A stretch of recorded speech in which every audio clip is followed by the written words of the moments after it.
በስመ አብ ወወልድ ወመንፈስ ቅዱስ አሐዱ አምላክ አሜን። የልዑል አምላክ የእግዚአብሔር ቤተሰቦች በየትኛውም ቦታና በየትኛውም ሁኔታ ውስጥ ሆናችሁ ይህንን ከቃለ ዓዋዲ መንፈሳዊ የቴሌቪዥን መርሃ ግብር የሚተላለፈውን መንፈሳዊ ፕሮግራሞች የምትከታተሉ ቤተሰቦቻችን ሁላችሁ ከእግዚአብሔር ከአባታችን ከጌታችንም ከኢየሱስ ክርስቶስ ጸጋና ሰላም ለእናንተ ይብዛላችሁ። ከሁሉ አስቀድመን እንኳን ለ11ኛው የቃለ ዓዋዲ መንፈሳዊ ቴሌቪዥን ምስረታ በዓል በሰላም አደረሳችሁ አደረሰን። እንግዲህ እነዚህን 11 ዓመታቶች በእግዚአብሔር ምሕረት በእግዚአብሔር በጎነትና ቸርነት ዛሬ ላይ ደርሰን ደግሞ ወደ ኋላ መለስ ብለን እግዚአብሔር እንዴት እንደረዳን ደግሞ ይህንንም አገልግሎት እንዴት ለብዙዎች ጥቅም እንዳደረገው የምናስብበትና እግዚአብሔርን የምናከብርበት በዓል ነው። ይህንንም 11ኛውን ዓመት ምክንያት በማድረግ እንግዲህ ልዩ መርሃ ግብሮችን ወደ እናንተ በማድረስ ላይ እንገኛለን። ዛሬም ደግሞ የእግዚአብሔር ቃል እና አገልግሎታችን በሚል ርዕስ በሁለተኛው የሐዋርያው ቅዱስ ጳውሎስ መልእክት ወደ ጢሞቴዎስ ምዕራፍ 3 ቁጥር 15 እስከ 17 ድረስ ያለውን ቃል መሰረት አድርገን ወደ እናንተ ይዘንላችሁ ቀርበናል። በዚህ ቃል ላይ ደግሞ መሰረት አድርገን አብረውን ደግሞ የሚያገለግሉን ወንድሞች አሉ። በስተቀኝ በኩል ወንድማችን መምህር ያሬድ አለ። ደግሞ በስተግራም በኩል ወንድማችን ደግሞ መምህር ዘመድኩን አለ። ከነሱ ጋር ሆነን የእግዚአብሔርን ቃል እንካፈላለን ማለት ነው። እግዚአብሔር ስለሚሰጠን ጊዜ ሁሉ ክብር ለአምላካችን ለእግዚአብሔር ይሁን። እንግዲህ እናንተንም እንኳን አደረሳችሁ ለማለት ፈልጋለሁ። እንግዲህ የመጣንበት መንገድ አስደናቂ ነው አይደል? እስቲ እንደው በአንድ ቃል ግለጹት ብትባሉ እስቲ እነዚህን ዓመታት ምን በሚል ልትገልጹት ትችላላችሁ? እስቲ ያሬደው። ብዙ ማለት ይቻላል። የእግዚአብሔር የአብሮት ጊዜ፣ የእግዚአብሔር የአብሮት ጊዜ፣ የእግዚአብሔር የሥራ ጊዜ ብዬ ብገልጠው ደስ ይለኛል። በብዙ ስለረዳን፣ በብዙ ስላገዘን እኛን ትንንሾቹን እግዚአብሔር ጠርቶ ይህንን ትልቅ ስራ እንድንሰራ ታማኝ አድርጎ እግዚአብሔር ቆጥሮ እና ምርኮ ሰጥቶ ቃሉን አስታጥቆ መንፈሱን ሰጥቶ እንድታገለግል ማድረጉና በዛም ደግሞ እግዚአብሔር ሰዎችን ሲጠቅም ስታይ የእግዚአብሔር አብሮት ጊዜ ብዬ ቃሉን ብገልጠው ደስ ይለኛል። ዘመኑን እግዚአብሔር የተመሰገነ ይሁን። ዜድ አንተስ እስቲ ነው አንድ ቃል? እኔ እነዚህን ዓመታት የሚገልጥበት ቃል የእግዚአብሔር ጸጋ የበዛበት ዘመን እለዋለሁ። ምክንያቱም እንግዲህ አገልግሎት እንዲሁ የሚሄድ ነው ብዬ አላስብም። ደግሞ 11 ዓመታት ማለት ነው፣ ጥቂት አይደለም። አንድ ልጅ ተወልዶ ትምህርት ጀምሮ እንኳን 14 ዓመት ያፍ የሚደርስበት ጊዜን በሰው አቅም የምንሄደው ሳይሆን በቃ በሙላት የእግዚአብሔር ጸጋ የተገለጠበት ጊዜያታቸው ብዬ አስባለሁ እና አሁንም የእግዚአብሔር ጸጋ ተደግፈን ነው ለወደፊት የምንቀጥለው ያምናለሁ። እግዚአብሔር ይመስገን። እንግዲህ አገልጋይ ወንድሞቻችን እነዚህን ዓመታት እኔ እንደዚህ ገልጸዋለሁ ብለው ተናግረዋል። እንግዲህ በየቤታችሁ ሆናችሁም ደግሞ ይሄንን መርሃ ግብር የምትከታተሉ ሁላችሁ ደግሞ እናንተም እንደው በዚህ ዓመት ማለት እነዚህን ዓመታት ስታስቡ በዚህ አገልግሎት የተጠቀማችሁ እግዚአብሔር የጎበኛችሁ እግዚአብሔር የረዳችሁ ለኔ ይሄ ዓመታት እንደዚህ ነው ብላችሁ እንግዲህ መናገር ትችላላችሁ ማለት ነው። እንግዲህ በዚሁ አያይዘን ወደ ዛሬው የውይይት ጊዜያችን እንሄዳለን። እንግዲህ መግቢያ ላይ እንደተናገርኩት የእግዚአብሔር ቃልና አገልግሎታችን በሚል ነው የምንነጋገረው ማለት ነው። ለዚህም ደግሞ መነሻ የምናደርገው መቼም የትምህርታችንም የሁሉ ነገራችን መነሻ የእግዚአብሔር ቃል ስለሆነ ሁለተኛ ጢሞቴዎስ ምዕራፍ 3 ቁጥር 15 እስከ 17 ድረስ ያለውን አውጥተን በማንበብ እንጀምራለን ማለት ነው። ክብር ለአምላካችን ለእግዚአብሔር ይሁን። ሁለተኛ ጢሞቴዎስ ምዕራፍ 3 ቁጥር 15 እስከ 17 ከሕፃንነትህም ጀምረ ክርስቶስ ኢየሱስን በማመን መዳን የሚገኝበትን ጥበብ ሊሰጡ የሚችሉትን ቅዱሳን መጻሕፍትን አውቀሃል። የእግዚአብሔር ሰው ፍጹምና ለበጎ ሥራ ሁሉ የተዘጋጀ ይሆን ዘንድ የእግዚአብሔር መንፈስ ያለበት መጽሐፍ ሁሉ ለትምህርትና ለተግሳጽ ልብንም ለማቅናት በጽድቅም ላለው ምክር ደግሞ ይጠቅማል ይላል። ስለ ቃሉ የእግዚአብሔር ስም የተመሰገነ ይሁን። እንግዲህ ይህ ክፍል በኋላም በውይይታችን ላይ እናነሳዋለን። ጳውሎስ በመንፈስ ለወለደው ልጁ ለጢሞቴዎስ የጻፈለት መልእክት ነው። በጢሞቴዎስ ሕይወት ውስጥ ቅዱሳት መጻሕፍት ምን አይነት ስልጣን እንዳለው፣ ምን እንዳደረገለት፣ ደግሞ ቅዱሳት መጻሕፍት ስለማን ነው የሚናገሩት፣ ከዛም ደግሞ አልፎ ጥቅማቸው ምንድን ነው የሚለውን ምንነቱንም ጭምር ምንጫቸውንም ጭምር ስናየው ወደ 3 ቁጥሮች ናቸው። ግን ሐሳቡ ደግሞ መላ የቅዱሳት መጻሕፍትን ክፍል በሙሉ የያዘ ነው ብዬ ነው ማምነውና እንደው ለውይይታችንም እንዲመች እንደው የእግዚአብሔር ቃል እንደው ምንድን ነው በሚል እንደው እስቲ በሱ ብንጀምር። አሁን የእግዚአብሔር ቃል ምንነት እዚህ ላይም ጳውሎስ ያነሳው አለ ለጢሞቴዎስ ማለት ነውና የእግዚአብሔር ቃል ምንድን ነው? ወይም ደግሞ የእግዚአብሔር ቃል ስንል በራሱ አሁን አውቀሃል አይደለም የሚለው አውቃል፣ ምን ሊሰጡ እንደሚችሉ አውቀሃል ማለት መረዳት እንዳለው እናያለን ማለት ነውና እንደው ከዚህ ብንጀምር የእግዚአብሔር ቃል ምንድን ነው? የእግዚአብሔር ቃል ምንድን ነው? ከሱ ጀምረን ከዛ እንቀጥላለን ማለት ነው። እስቲ ከወንድማችን ዘመድኩን እንግዲህ እንጀምርና የእግዚአብሔር ቃል ምንነት ወይም የእግዚአብሔር ቃል ምንድን ነው የሚለውን እስቲ እሱ ላይ ሐሳብ ብትሰጥ።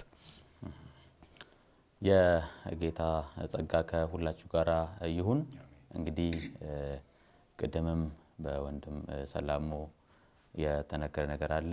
ያ ምንድነው 11 ዓመታትን በአገልግሎታችን የመጣበትን መንገድ እግዚአብሔር ደግሞ እየረዳንም እግዚአብሔርም እያገዘንም እግዚአብሔር ከኛ ጋርም እየሰራ እንግዲህ ከእርሱ ስለሆነ ነው እስካሁን ድረስ ያልጠፋን ነው ያላቆም ነው ማለት ነው። እና ከኛ የሆነ ሳይሆን የእግዚአብሔር ጸጋ ከኛ ጋር ሆኖ እነዚህን ዓመታትን ያሳለፈን እግዚአብሔር ስሙ የተመሰገነ ይሁን። በዚህም አገልግሎት ብዙ ነፍሳት ከጨለማው እንዳመለጡ ብዙ ነፍሳት ደግሞ በትክክለኛ በእግዚአብሔር ቃል ላይ መሰረታቸውን ደግሞ እንዳደረጉ እንግዲህ ተመልካቾች ሁሉም ምስክር ናቸው ብዬ አስባለሁ ማለት ነው። ስለዚህ ይህን ያደረገ በድጋሚ እግዚአብሔር ስሙ የተመሰገነ ይሁን፣ ክብሩንም እርሱ ይውሰድ። እንግዲህ ዛሬም ደግሞ ያው የአገልግሎታችን መሰረት የሆነውን የእግዚአብሔርን ቃል ነው የምናነሳው ማለት ነው። በአገልግሎታችን የእግዚአብሔር ቃል እንዴት እንደተገለጠና ደግሞ እንደታየ የሚለው ሐሳብ እየተናገርን ያለ ነው። ያው የሁለተኛ ጢሞቴዎስ መልእክት ምዕራፍ 3 ቁጥር 15 እንግዲህ በጣም ታዋቂ ጥቅስ ነው። እንግዲህ የእግዚአብሔርን ቃል በተመለከተ ወይም ደግሞ ቅዱሳት መጻሕፍትን ወይም መጽሐፍ ቅዱስን በተመለከተ ከምንጠቅሰው ጥቅስ መካከል ቀዳሚውና አንደኛው ልናደርግ የምንችለው ይህ ሁለተኛ ጢሞቴዎስ ምዕራፍ 3 ላይ ያለውን የእግዚአብሔርን ቃል ነው ማለት ነው። እንግዲህ ያው ለጢሞቴዎስ ይህንን መልእክት ሲጻፍለት ጳውሎስ ጢሞቴዎስ በልዩነት እንዲቆም ነው ዋነኛው ሐሳቡ። በቃ በዚህ በተበላሸው ዓለም ውስጥ እንኳን ቅሬታ ሆኖ እንዲቆም ማለት ነው። በጣም ባነበብናቸው ክፍሎች ሁሉ አንተ ግን እንደዚህ፣ አንተ ግን እንደዚህ፣ አንተ ግን እንደዚህ የሚል ቃላቶችን በተደጋጋሚ የምናገኝበት ክፍል ነው እና የቅዱሳት መጽሐፍትን በተመለከተ ራሱ አንተ ግን ብሎ ነው የሚጀምርለት። በጣም በቃ በልዩነት እንዲቆም ማለት ነው። ምክንያቱም እንዴት እንደተረዳ እንዴት እንደተማረ መጀመሪያ ማወቅ አለበት ማለት ነው። ከ15 ከፍለን ቁጥር 14 ላይ ስንጀምር እንደዚህ የሚለው አይደለ አንተ ግን የልዩነት ነው ማለት ነው። ስለዚህ ይሄ ክፉትን ይሄ ያታለሉ ያሉ ሰዎች ይብሳል፣ ግን አንተ ግን እና ይቆማል ማለት። ስለዚህ በልዩነት እንዲቆም የተመከረው ምክር ጭምር ነው ይሄ ክፍል ማለት ነው። እና አንተ ግን በተማርበትና በተረዳህበት ነገር ጸንተ ኑሪና ከማን እንደተማርክ ታውቀዋለህ ይላል ማለት ነው። ስለዚህ በኋላ በስፋት እንመጣበታለን። ለምንድን ነው ጳውሎስ በተረዳህበት አንተ ከየት እንደተማርክ ታውቀዋለህ ካለ በኋላ ይሄንን ክፍል ያመጣው ማለት ነው። ስለዚህ ይሄ ክፍል ብዙ ነገሮችን አጭቀው ይዞልናል። አንደኛ የቅዱሳት መጻሕፍትን ዓላማ ወይ የእግዚአብሔርን ቃል ዓላማ ይዞልናል። በኋላ በሰፊ እንመጣበታለን። ነገር ግን የእግዚአብሔር ቃል ምን ራሱ እንደሆነ ይሄ ክፍል ይነግረናል። የመጨረሻው ቁጥር ላይ የእግዚአብሔር ቅዱሳት መጻሕፍት የእግዚአብሔር መንፈስ ያለባቸው ናቸው ይላል ማለት ነው። እስትንፋሰ እግዚአብሔር የምንለው ማለት ነው። እና የእግዚአብሔር መንፈስ ያለበት ነው ምን ቅዱሳት መጻሕፍት ወይም ደግሞ የእግዚአብሔር ቃል ራሱ በአጭር ቋንቋ በቃ የቃሉ ባለቤት ራሱ እግዚአብሔር ነው። ስለዚህ በጴጥሮስ መልእክት ላይ አለ አይደለ ትንቢት ፍቃድ አልመጣም። ስለዚህ ያ ደግሞ የሆነው በእግዚአብሔር መንፈስ ነው። ማንም ሰው በገዛ እንትኑ ፍቃዱ ወይም በገዛ እውቀቱ ያንን ትንቢት ሊተረጎም አይችልም፣ የእግዚአብሔር መንፈስ ስለሆነ ማለት ነው። ስለዚህ የእግዚአብሔር ቃል ምንድነው ካለ ማለት ነው የእግዚአብሔር መንፈስ ያለበት ወይ ደግሞ ትንፋሰ መለኮት ትንፋሰ እግዚአብሔር ነው ምን የእግዚአብሔር ቃል ማለት ነው። እና የእግዚአብሔር ቃል ባጭሩ በቃ የቃሉ ባለቤት ራሱ እግዚአብሔር ነው የሚለውን አንድምታ ይዘልናል። መልካም እንግዲህ ክፍሉም ላይ ስላለ ማለት ነው። እና ያሬዶ ደግሞ ምናልባት የምትጨምረው ካለው የእግዚአብሔር ቃል ምንድን ነው የሚለው ላይ ተጨማሪ ማብራሪያ። መልካም እግዚአብሔር አምላካችን ስሙ ለዘላለም የተባረከ ይሁን። እንኳን ለዚህ ለ11ኛ ዓመት በዓል እግዚአብሔር አደረሳችሁ ለማለት ወዳለሁ። በነገር ሁሉ የረዳን አምላካችን እግዚአብሔር ስሙ ይመስገን። እንግዲህ ወደ ውይይታችን ስንመጣ እንግዲህ መጽሐፍ ቅዱስ ወይም ደግሞ የእግዚአብሔር ቃል ምንድነው በሚል ነው እያነሳን ያለ ነው። በአንተም በወንድሜም በዘመን እርኩን በኩል የተነሳ ነገር አለ። ለምሳሌ ሁለተኛ ጢሞቴዎስ ባነበብነው ክፍል መሰረት መጽሐፍ ቅዱስ ወይም ደግሞ የእግዚአብሔር ቃል የእግዚአብሔር መንፈስ ያለበት ነው ብለናል ማለት ነው። እሱ ብቻም ሳይሆን ይሄ መጨመር የምፈልገው መጽሐፍ ቅዱስ ወይም የእግዚአብሔር ቃል ምንድነው ብንል የእግዚአብሔር መገለጥ ነው ብለን እናምናለን። የእግዚአብሔር መገለጥ ነው። ምክንያቱም እግዚአብሔር አምላካችን ራሱን የሚገልጥ ወይም ደግሞ ራሱን የገለጠ አምላክ ነው። እንግዲህ ስለ መገለጥ እንኳን ስናወራ በመጽሐፍ ቅዱስ ቋንቋ ምሳሌ መገለጥን ለሁለት ልንከፍለው እንችላለን። ምሳሌ አጠቃላይ መገለጥ የሚባል ነገር አለ፣ ደግሞ ልዩ መገለጥ የሚባል ነገር ይኖራል። ምሳሌ ስለ አጠቃላይ መገለጥ ስናወራ እግዚአብሔር ራሱን ለፍጥረት የገለጠባቸው መንገዶች አሉ። ምሳሌ እግዚአብሔር በፍጥረት ራሱን ገልጧል። ስነ ፍጥረት የእግዚአብሔርን መኖር ስለሚናገር ማለት ነው። ምክንያቱም ሮሜ ምዕራፍ 1 ላይ እንደተጻፈው የማይታየው ባህሪው አይደል የዘላለም ኃይሉ እርሱም አምላክነቱ ከተሰሩት ታውቆ ግልጥ ሆኖ ይታያልና ስለሚል መላው ፍጥረት ዓለም የእግዚአብሔርን መኖር ይናገራል። ሰማያትም የእግዚአብሔርን ክብር ይናገራሉ ስለሚል ፍጥረቱ የምናየው ሰማዩ፣ ፀሐዩ፣ ከዋክብቱ፣ ተራራው፣ ውቅያኖስ ሁሉ የሚናገረው ነገር አለ። ያ ምንድነው? እግዚአብሔር የፍጥረት ሁሉ ባለቤት ወይ ደግሞ እግዚአብሔር የፍጥረት ሁሉ አስገኛ አምላክ እንደሆነ ይናገራልና እግዚአብሔር ራሱን ገልጧል። ግን ራሱን ለፍጥረት የገለጠው አምላካችን እግዚአብሔር ደግሞ የኔ ለሚላቸው ለሕዝብ ደግሞ ራሱን የገለጠበት መንገድ አለ። ያ ምንድነው ስንል ቃሉ ነው። ያ ቃል በተለያየ መንገድ መጥቶ ሊሆን ይችላል። ለምሳሌ ራሱ ዕብራውያን ምዕራፍ 1 ላይ ስንመለከት እግዚአብሔር በብዙ ጎዳና ለአባቶቻችን ተናግሮ ስለሚል በብዙ መንገድ እግዚአብሔር በወደደበትና በተናገረ በሚፈልግበት መንገድ እግዚአብሔር ተናግሯል። ይናገራል ስንል መልእክቱን ያመጣል ማለት ነው። ለምሳሌ አሁን በነቢያት በኩል ስንመለከት ነቢያት በእግዚአብሔርና በሕዝብ መካከል ቆመው አይደል በእግዚአብሔር ማለት በሕዝብ ፊት የእግዚአብሔር እንደራሴ ሆነው የእግዚአብሔርን መልእክት የእግዚአብሔርን ቃል ወደ ሕዝብ ያመጣሉ። እነሱም ሲናገሩ የሰራዊት ጌታ እግዚአብሔር እንዳለው በማለት አይጨምሩም አይቀንሱም። እግዚአብሔር የተናገረውን ቃል ወደ ሕዝብ ያመጣሉ። ስለዚህ እግዚአብሔር በቃሉ በኩል ወደ ማን ይመጣል? ወደ ሕዝብ ይመጣል። እግዚአብሔር ራሱን በቃሉ በኩል ይገልጣል። ኋላ ምን መጣበታል? ምሳሌ እኔ እንዲህ ነኝ፣ እኔ ቅዱስ ነኝ፣ እኔ ብርሃን ነኝ እንዲህ ነኝ ሲል እግዚአብሔር ክብሩን ማንነቱን በቃሉ አማካይነት ለራሱ ምን ያደርጋል? ይገልጣል ማለት ነው። እና መጽሐፍ ቅዱስ የእግዚአብሔር ልዩ መገለጥ ነው ማለት ነው። እግዚአብሔር ራሱን የገለጠበት ማንነቱን ያሳየበት። ምክንያቱም እግዚአብሔር ማንነቱን ያወቅነው በቃሉ ነው። ምክንያቱም እግዚአብሔር ራሱን ባይገልጥ እግዚአብሔርን ማን ሊያውቀው ይችላል? ማንስ ሊረዳው ይችላል? ግን እግዚአብሔር ራሱን የገለጠው በቃሉ ነው እና መጽሐፍ ቅዱስ እንዳጠቃላይ የእግዚአብሔር መገለጥ ነው። እግዚአብሔር ራሱን የገለጠበት ነው ማለት ነው እና የእግዚአብሔር አስተርእዮ ነው ብንል በአጭር ቃል ይገልጠዋል ብዬ አስባለሁ። መልካም፣ እግዚአብሔር የተመሰገነ ይሁን። እንግዲህ የተማማርን ያለንበት ወይም ደግሞ እያነሳን ያለነው ሀሳብ የእግዚአብሔር ቃል ምንነት ምንድን ነው? የእግዚአብሔር ቃል ስንል እንግዲህ በሁለታችሁም የተነሳው ነው። እስትንፋሰ መለኮት ነው ምንጩ ወይ ደግሞ መገኛው ራሱ እግዚአብሔር ነው እና ደግሞ እግዚአብሔር ራሱን ከገለጠባቸው መንገዶች አንዱ ነው የእግዚአብሔር ቃል የሚለውን እሱን አይተናል። እግዚአብሔር የተመሰገነ ይሁን። ከዚህ መጀመራችን ከምንነቱ መጀመራችን ለቃሉ ክብር እንዲኖረንም ያደርጋል። ምክንያቱም ማለት ሰዎች ጽፈውታል፣ ቅዱሳን ሰዎች ጻፉት ይላል ጴጥሮስ በመልእክቱ ላይ። ቅዱሳን ሰዎች ቢጽፉትም ምንጩ ግን ሰው አይደለም። ምንጩ ራሱ እግዚአብሔር ነው፣ እፍታው ያለበት ነው። አሁን ይሄንን ከምን አንግል ማየት እንችል? ለምሳሌ አይጠፋም አይደል? የሚቀጥለው ባህሪውም ላይ እናነሳለን። ለምሳሌ የሰው ቢሆን ለምሳሌ ተረስተው የቀሩ እኮ ብዙ መጽሐፍቶች አሉ አይደል? የሆነ ዘመን ሄደው ማለት ነው። ግን ይሄ ግን የአምላካችን የእግዚአብሔር ቃል ስለሆነ የአምላካችን ቃል ግን ለዘላለም ጸንቶ ይኖራልም ብሏል እና በቃ ለዘላለም ጸንቶ የሚኖር ከሱ የሱ ባይሆን ያውን ምንጩ ከሱ ባይሆን ለዘላለም ጸንቶ ሊኖር አይችልም። ግን አጥፊዎች ደግሞ ጠፍተው አይደለም በየዘመኑ ለማጥፋት የጣሩም ሰዎች ነበሩ።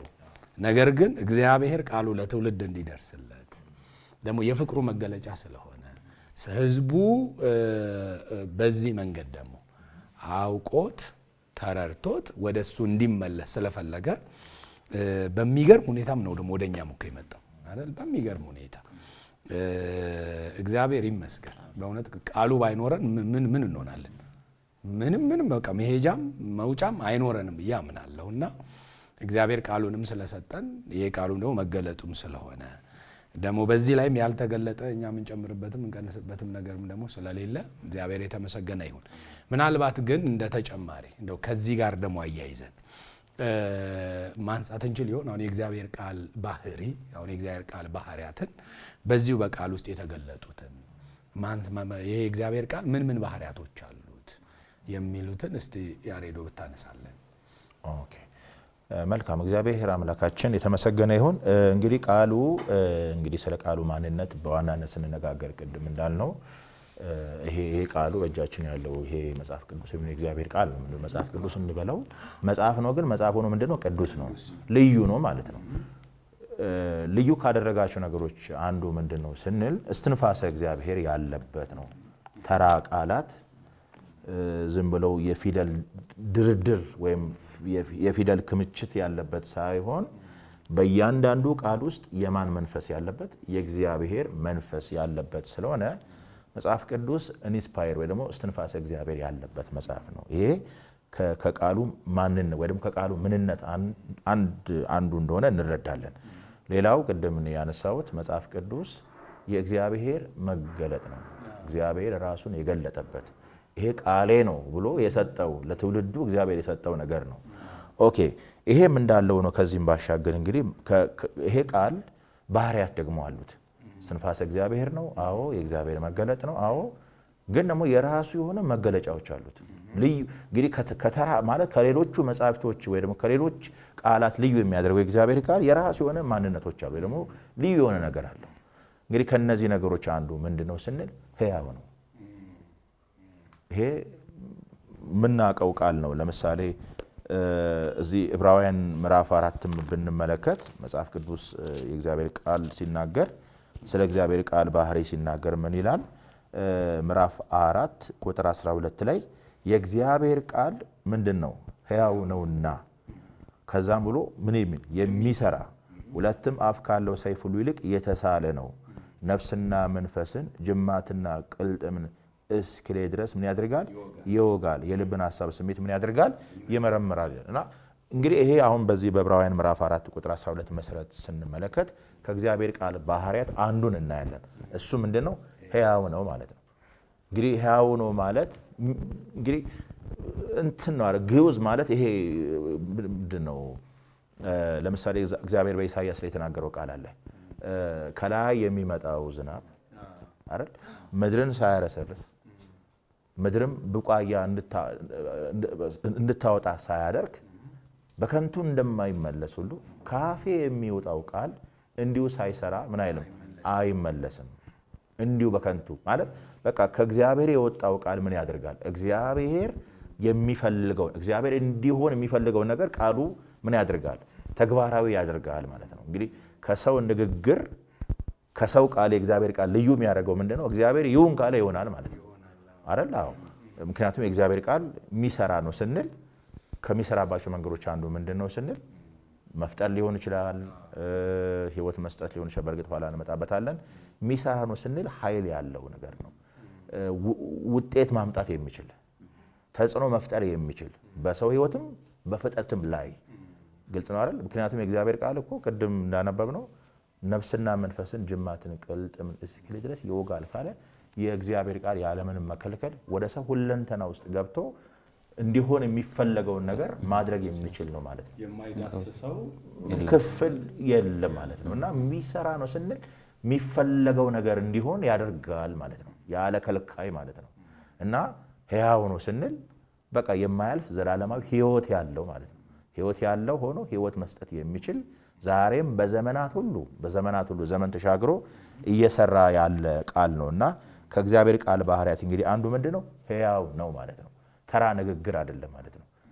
ሕያው ነው ካልን ሕያው ብቻም ሳይሆን ህይወት መስጠት የሚችል ብርቱ የሆነ የእግዚአብሔር ቃል ነው። እንግዲህ አንዱ ከቃሉ ባህሪያት አንዱ ይሄ ነው። የሚሰራም እያለ ይቀጥላል። ይሰራል። ሲሰራም ደግሞ የራሱ የሆነ ውጤት ስላለው ማለት ነውና እንቀጥልበታለን በኋላ። ግን በዋናነት ከእግዚአብሔር ቃል ባህሪያት አንዱ ምንድነው? ሕያውነቱ ነው። ሕያው ነው የእግዚአብሔር ቃል። እግዚአብሔር ይመስገን። ዜድ ምን አለ እዚህ ላይ? እንግዲህ የእግዚአብሔር ቃል የእግዚአብሔር መንፈስ ያለበት መጽሐፍ ነው። ድጋሚ ደግሞ በሰዎች የተጻፈ ነው እና በጣም የሚገርመው ነገር ማለት ነው የእግዚአብሔር ቃል በሰዎች ይጻፍ እንጂ ለሰዎች አያደላም። የሚያደላው ለራሱ ለእግዚአብሔር ነው፣ ለቃሉ ባለቤት ነው እንጂ ሰዎች ስለጻፉት ለሰዎች የሚያደላ መጽሐፍ አይደለም። የእግዚአብሔር ቃል ለባለቤት የሚያደላ መጽሐፍ ነው ቃሉ ማለት ነው። ደግሞም የእግዚአብሔር ቃል በተመለከተ መጽሐፍ በተረሱ ስንል የእግዚአብሔር የፍቅር ደብዳቤ ነው አይደለ? እግዚአብሔር ለሰው ልጅ ቅድም ራሱም እንደገለጠም ደግሞ እግዚአብሔርም ለሰው ልጅ ያደረገው ነገር ደግሞ የተረከበት መጽሐፍ ነው እና መጽሐፉ የእግዚአብሔርን ቃል የፍቅር ደብዳቤ ማለትም እንችላለን። እዚህ ለሰው የማያደላው ለእግዚአብሔር የሚወግነው የእግዚአብሔር ቃል ባህሪያቶች አሉት ማለት ነው። አሁንም የእግዚአብሔርን ቃል ባህሪና የራሱ የእግዚአብሔርን ባህሪ ተነጣጥሎ አይታይም። አሁንም እንደ ቃሉ እንደ ባለቤቱ ነው ባህሪው እንጂ የቃሉ ባህሪ ብለን አይደለም እንትን ማስረት ያለብን። በቃ የእግዚአብሔር ቃልና የእግዚአብሔር ባለቤት እግዚአብሔር የቃሉ ባለቤት የሁለቱ ባህሪ የተያዙ ናቸው ማለት ነው። አሁን ለምሳሌ ቅድም ወንድሜ ያሬድ አነሳ የእግዚአብሔር ቃል ሕያው ነው አለ። የእግዚአብሔር ቃል ሕያው የሆነበት ምክንያት እኮ ማለት ነው እግዚአብሔር ሕያው ስለሆነ ነው እንጂ የኛ እግዚአብሔር እኛ የምናመልከው እግዚአብሔር እንደ አሕዛብ አማልክታት አይደለም አይደለ? አይንን ያላቸው ጆሮ ያላቸው እነዚህ አካላት ሁሉ ያላቸው የማይንቀሳቀሱ እንደ ጉዝ አይደለም እግዚአብሔር ማለት ነው። ምክንያቱም አሁን የእነሱ ቃል ሕያው አይባልም፣ ምክንያቱም እነሱ ራሱ ሕያው አይደሉም ማለት ነው። ግን የእግዚአብሔር ቃል ሕያው ነው ስንል ከምንድን ነው የተነሳ ነው ስንል ማለት ነው እግዚአብሔር የቃሉ ባለቤት ሕያው አምላክ ነው። በቃ አሁንም የሚናገር አምላክ ነው ማለት ነው። ስለዚህ ሕያውነቱን ስናነሳ ከምን እንደምናነሳው ከተባለ ከቃሉ ባለቤት እግዚአብሔር ባህሪ ተንስተን ነው ማለት ነው። አሁን ለምሳሌ ሌላ ባህሪ ልጨምር። አሁን የእግዚአብሔር ቃል አይለወጥም። በተለይ ጌታ ኢየሱስ ክርስቶስ ኦሪት ከምታልፍ ሰማይ ይሄ ከካን ከምታልፍ የራሱ የሉቃስ ወንጌል ምዕራፍ 16 ቁጥር 13 ስናነብ የምናገኘው እውነት ይሄ ነው። ያ ምንድነው? በቃ የእግዚአብሔር ቃል ማለት ነው ሁላ ከሚያልፍ ሁላ ማለት ነው ሊለወጥ የሚችለው ማለት ነው። ይሄ ለኛ የሚከብደን ነገር እንኳን ሊሆን የሚችልበት መንገድ ነው የሚያነሳ ማለት ነው። ለምንድነው ስንል ማለት ነው በቃ እግዚአብሔር የሚናገረው ነገር ሁሉ ትክክል ነው ማለት ነው። እና በቃ እግዚአብሔር አይለወጥም። የማይለወጥ እግዚአብሔር የማይለወጥ ቃል አለው ማለት ነው። ምክንያቱም ለምሳሌ አንድ ሰው አንድ ሀገር ላይ አንድ ጠቅላይ ሚኒስትር ወይም ፕሬዝዳንት ቢሆን ቃሉ የሚሰራው ስልጣን ላይ እስካለ ብቻ ነው አይደለ? ለምሳሌ አንድ ስልጣን ላይ እስካለ ድረስ ና የሚልበት ስሜትና ከወረደ በኋላ ና የሚልበት ስሜት አንድ አይደለም።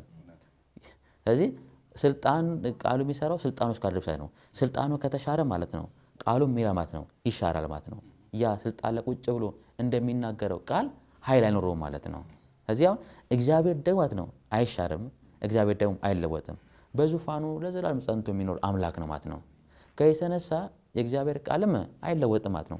ልንሽረው አንችልም ማለት ነው። ለምን ሲባል ማለት ነው የቃሉ ባለቤት እግዚአብሔር የሚሻርም የሚለወጥም መንግስትም ስልጣንም የለውም። ለዘላለም ጸንቶ ይኖራል። የእግዚአብሔር ቃልም ቅድም ተነሳ የእግዚአብሔርን ቃልም ለዘላለም ጸንቶ ይኖራል ተብሎ ተጽፏል። ለምን ሲባል የቃሉ ባለቤት እግዚአብሔር ዘላለማዊ ነው ማለት ነው። በጣም የሚገርመኝ ነገር ሌላ ባህሪ የእግዚአብሔር ቃል አለመገደብ በጣም ይደንቀኛል። የእግዚአብሔር ቃል አይገደብም። ይሄ በዚህ በሁለተኛ ጢሞቴዎስ መልእክት ላይ ነው አይደለ? ምዕራፍ 2 ቁጥር 9 ላይ ጳውሎስ ከታሰረ በኋላ ማለት ነው እኔ ቃሉ ግን ስለዚህ የእግዚአብሔር ቃል ለካ ማለት ነው ማንንም ሰው ሊገድቡ አይችልም። አሳለ ቃሉን የሚናገረውን አገልጋይ ሊያስር ይችላል። ነገር ግን ማለት ነው ቃሉ ግን ፈጽሞ ሊታሰር አይችልም። በጣም በሚያስሩታ ራሱ ንጽር ብንመለከት የዮሐንስ ራእይን ማንሳት እንችላለን። አሁን የዮሐንስ ራእይ የጻፈው ዮሐንስ የታሰረው ደሴት ላይ ነው እና ደሴት ላይ ታስሮ እግዚአብሔር ሰማይን ከፍቶ ሚስጥር ወይም ደግሞ ራእይ ሲያሳየው እንመለከታለን ማለት ነው። እና ሰው የምድሩን መንገድ ሊዘጋ ይችላል፣ ግን የእግዚአብሔር ቃል ደግሞ ማለት ነው ሰማይን ከፍቶ ሲያሳይ እንመለከታለን። ለምን ነው ሲባል የእግዚአብሔር ቃል ማንም ሰው ሊገድበውም ሊያስረውም አይችልም። ምክንያቱም ማለት ነው እግዚአብሔርን ሊያቆም የሚችል አንዳች ኃይል ስለሌለ፣ እግዚአብሔር የሚያቆም አንዳች ኃይል እስከሌለ ድረስ የእግዚአብሔርን ቃልን ማለት ነው ማንም ሊያቆመውም ሊያስረውም አይችልም ማለት ነው። ስለዚህ የእግዚአብሔር ቃል ሕያው ነው፣ እግዚአብሔር ሕያው ነው። እግዚአብሔር አይለወጥም፣ የእግዚአብሔር ቃልም አይሻርም። እግዚአብሔር ማንም ሊያቆመው አይችልም፣ የእግዚአብሔርን ቃል ማለት ነው ማንም ሊያስረውም አይችልም ማለት ነው። ስለዚህ ራሱ ጌታ ኢየሱስ ዮሐንስ 17 ላይ ቃል እውነት ነው የጸሎቱ ላይ ሲናገር ስንሰማው ማለት ነው። እና ይሄም እንደ ባህል ናሰው የእግዚአብሔርን ቃል እንደ ባህሪው እውነት ነው። እግዚአብሔር ቃል ምንድነው? እውነት ነው። ነገር በቃ እግዚአብሔር እውነት እስከሆነ ድረስ ሊናገር የቻለውም የተናገረውም የእግዚአብሔር ቃል ምን ነው ከተባለ እውነት ነው ማለት ነው። እዚህ ጠቅላላ ስናደርገው እግዚአብሔር ሕያው ነው፣ ቃሉም ሕያው ነው። በቃ እግዚአብሔር አይለወጥም፣ ቃሉም አይለወጥም፣ ለዘላለም ጸንቶ ይኖራል። እግዚአብሔር ማንም ሊያቆመው አይችልም፣ የእግዚአብሔርን ቃል ማንም ሊያስረውም አይችልም። እግዚአብሔር እውነት ነው፣ ቃሉም ደግሞ እውነት ነው። በዚህ መልኩ የእግዚአብሔር የቃሉን ባህሪያትን መመልከት እንችላለን። እግዚአብሔር ይመስገን። ላነሳው የነበረውን አነሳው። በተለይ እግዚአብሔር በማንነቱ ወይም ባህሪ እውነት ነው። እውነተኛም ብቻ ሳይሆን ራሱ በራሱ ምንድነው? እውነት ነው አይደል? እና ጌታችን ኢየሱስ ክርስቶስ በቃ ያንን የነገረን ዮሐንስ 17 ላይ እና ቃል እውነት ነው ይላልና ይሄኛው አስደናቂ የእግዚአብሔር ቃል ባህሪ ነው። ግን ያሬዶ ከዚህ ከሕያውነት ጋር ቃሉ ሕያው ነው የሚለውን እያነሳ ጴጥሮስን ሳስብ ነበር። ዳግመኛ የተወለዳችሁት ከሚጠፋ ዘር አይደለም ይልና በሕያውና ለዘላለም በሚኖር በእግዚአብሔር ቃል ከማይጠፋ ዘር ነው እንጂ ይላል። ሥጋ ሁሉ እንደ ሳር ክብሩም ሁሉ እንደ ሳር አበባ ነው። ሳሩ ይጠወልጋል፣ አበባውም ይረግፋል፣ የጌታ ቃል ግን ለዘላለም ይኖራል ይላል። ስለዚህ በወንጌልም የተሰበከላችሁ ቃል ይሄ ነው ይላል እና ሕያውና ለዘላለም የሚኖር ማለት ሕያውነትን አንደኛ ለዘላለማዊነቱን ማንሳት እንችላለን። ሁለተኛ ደግሞ ለምሳሌ አሁን የእግዚአብሔር ቃል አሁን መድኃኒት እኮ ነው አይደል? ፈውስ ነው የእግዚአብሔር ቃል። መድኃኒቶች እንግዲህ የሚመረቱበት ቀን አለ፣ ኤክስፓየር ደግሞ ቀን አላቸው። ለዘላለም እያዳነ የሚኖር መድኃኒት የለም። የእግዚአብሔር ቃል ግን ያኔም ሲሰራ እንደነበረው ሕያው ነው ብቻ ብሎ አልዘጋለንም አይደል? ይሰራለን ብሏል እና ኤክስፓየር ዴት የለውም ማለት ነው። በጣም በሚገርም አንድ ነገር ትዝ አለኝ። አንድ ፕሮፌሰር አንድ ልጅ መጥቶ ይጠይቃቸዋል እና የእግዚአብሔርን ቃል የሚሰራ ላይ የምታነቡት ብሎ ይጠይቃቸዋል ተማሪያቸው። ይሄ እኮ ዛሬ 2000 ምናምን የተጻፈ መጽሐፍ ምንድነው እናንተ አዲስ ነገር ምናምን ይላቸዋል። እና እሳቸው ይላሉ አይ እግዚአብሔር እኮ ለዘላለም የሚኖር ነው ብለው ሲያስረዱት፣ አረ በፍጹም ይሄ ያረጃል፣ ምንድነው ይሄው አዲስ መጽሐፍ እንኳን ተጽፎ ይሄው ነገር እኮ እያረጃ አዲስ ልቦለድ እየወጣች ሲዋት ነው ኃይሉ እኮ ይቀዘቅዛል ሲላቸው አንድ ምሳሌ መሰለው። ፀሐይ ከተፈጠረ ስንት ዓመት ሆኗታል አሉ። እዚህ በአንተ ቋንቋ ነገር ምናምን አሉ እና ወደ 1 ምናምን ሚሊዮን ምናምን ዓመት ሆናቸው ምናምን ሲያስረዳቸው፣ ታዲያ 1 ሚሊዮን ዓመት ሙሉ ስታበራ የነበረች ፀሐይ አሁን ኃይሏ ቀዝቅዟል ወይስ አልቀዘቀዘም ብሎ ይጠይቁታል ማለት ነው።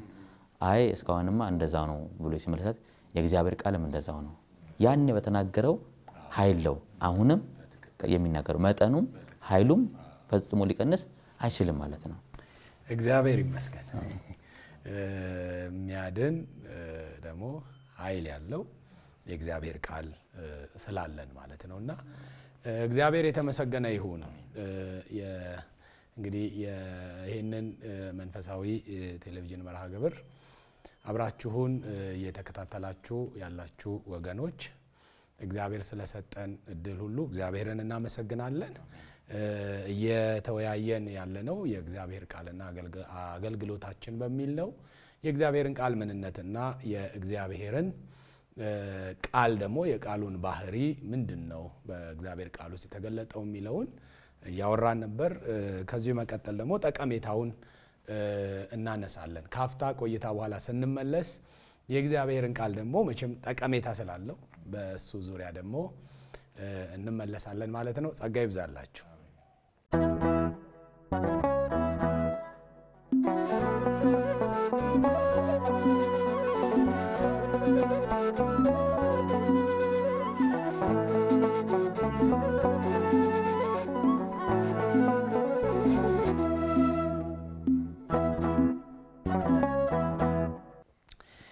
ተመልሰናል። እንግዲህ የተወደዳችሁ የእግዚአብሔር ወገኖች አሁን ደግሞ እስቲ ከወንድሞች አገልጋዮች ጋር የእግዚአብሔር ቃል ጥቅም ምንድን ነው?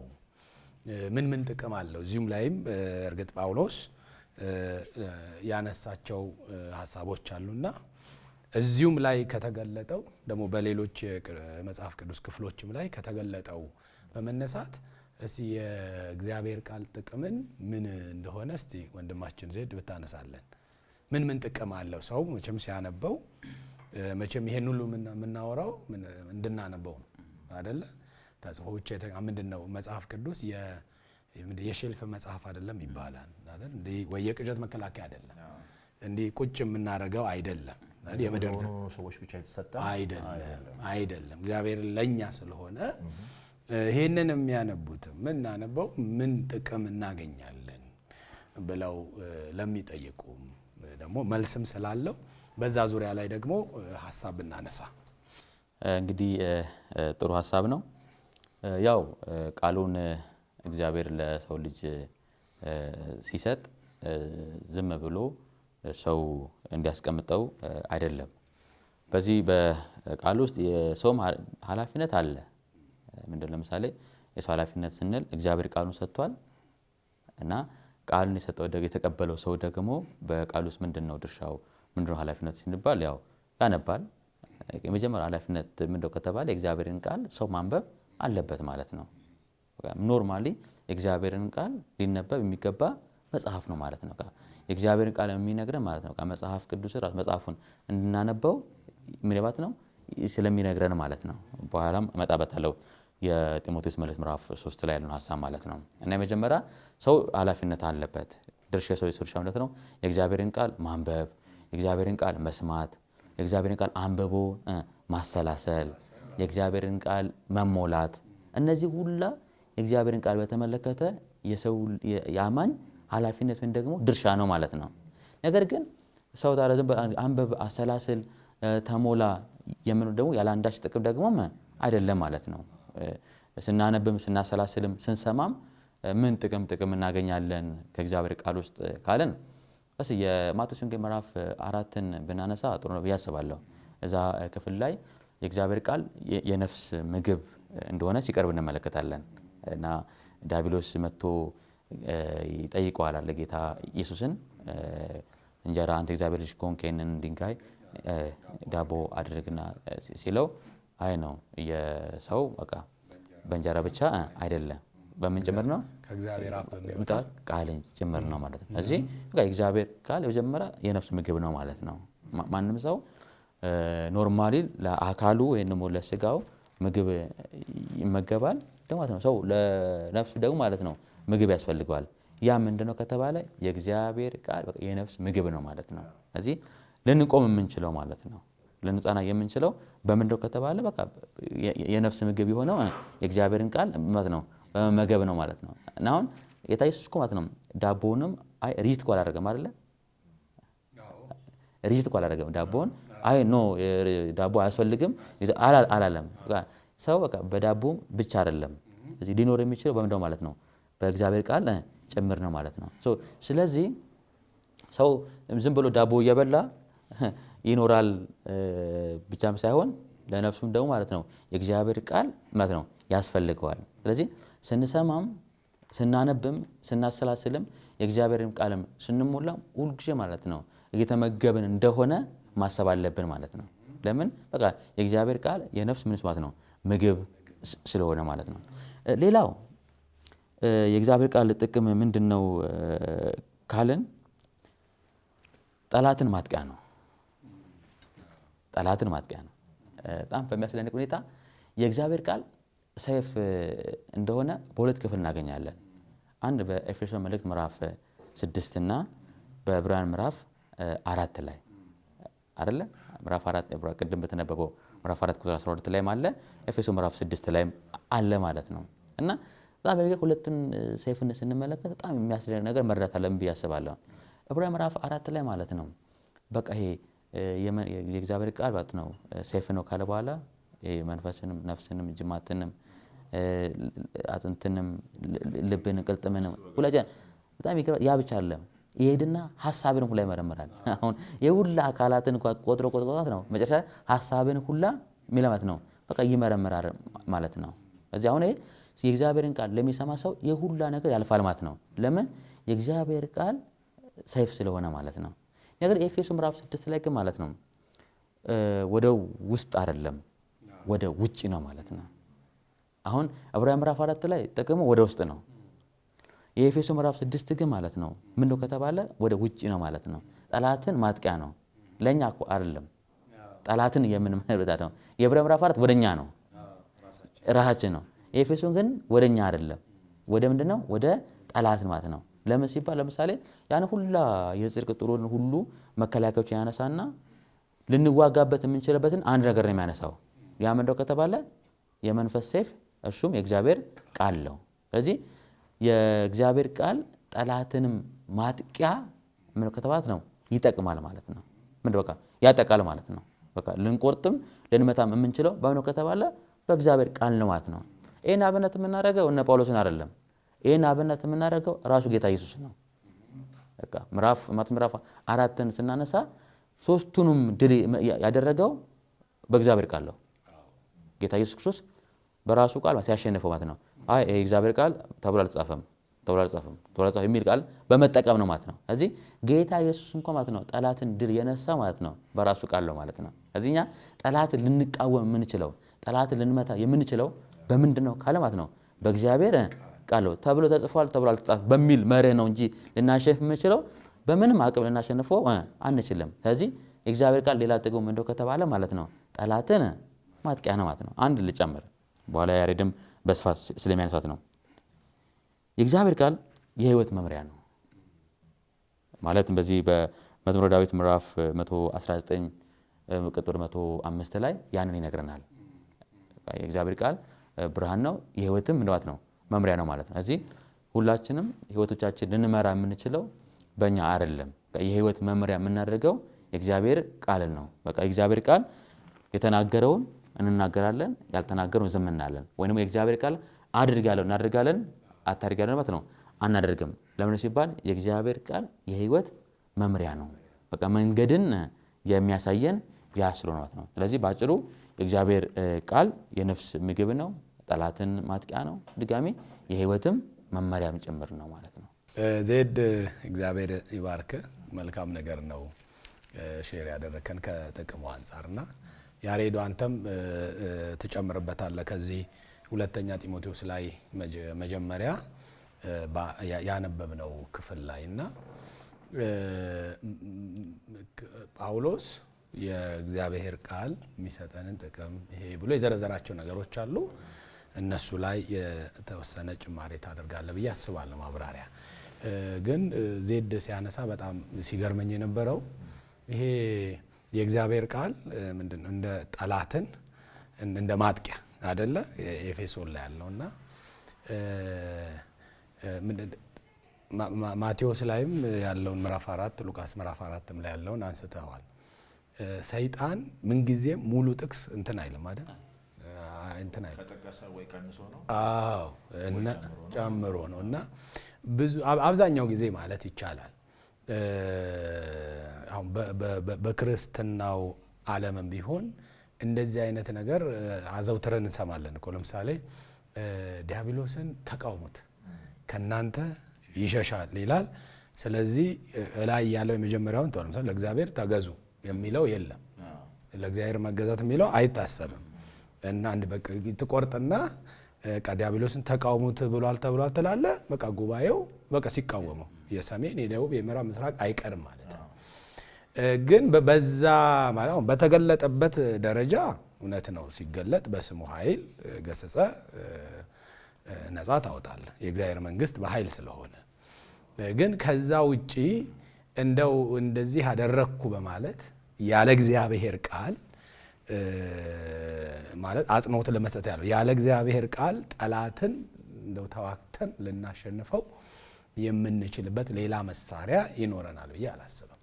ዋናው ጠላትን መመከቻ እንግዲህ ማለት ኤፌሶንም ላይ በደንብ ነው ሐዋርያው ያስቀመጠውና ምናልባት እሱ ላይም ተጨማሪ ካለ ምክንያቱም ዞሮ ዞሮ ምን አለብን ውጊያ አለብን አይደል? ከዛ ውጊያ ያንንም ውጊያ የምናሸንፍበት የምናልፍበትም ኃይል ይሄንን በመሞላት ነው። ቅድም ሲያነሳ ነበርና አንዳንዱ ምክር ብቻ አይደለም ትእዛዝም እኮ ነው አይደል? ለምሳሌ የእግዚአብሔር ቃል በሙላት ይኖርባችሁ ነው። አሁን ምክር አይደለም እንደው ቢኖርባችሁ አይደለም።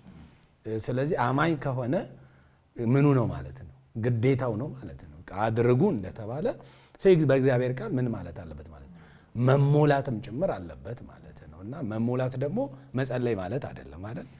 ስትመገበው እንጀራ ስትመገበው ምን እያልክ ስታሰላስለው ለኢያሱ እኮ እንደተሰጠው ነው አይደል? መጽሐፈ ኢያሱ ምዕራፍ 1 ላይ የዚህን ሕግ አስብ አሰላስል አይደል? ከአፈ አይለይ ያለው ማለት ነው። እና ዘዳግም 6ም ላይ ያለው ስትቀመጥ ስትነሳ ስትሄድ ተጫወተው ያለው ማለት ነው። እና ይሄን ስታረግ ነው ዞሮ ዞሮ ውስጥ ላይ የሚሞላው ማለት ያን ጊዜ ምን ማለት ትችላለህ? መዋጋት ትችላለህ። ኢየሱስ ተብሎ ተጽፏል እንዳለ ማለት ነው። እና እንደው በእነዚህም ላይ በጳውሎስ ባነሳውም ላይ እንደው ተጨማሪ ብታክል ብዬ ነው። መልካም እግዚአብሔር አምላካችን ስሙ ለዘላለም የተባረከ ይሁን። እንግዲህ ስለ እግዚአብሔር ቃል ነው እየተካፈልን ያለ ነው።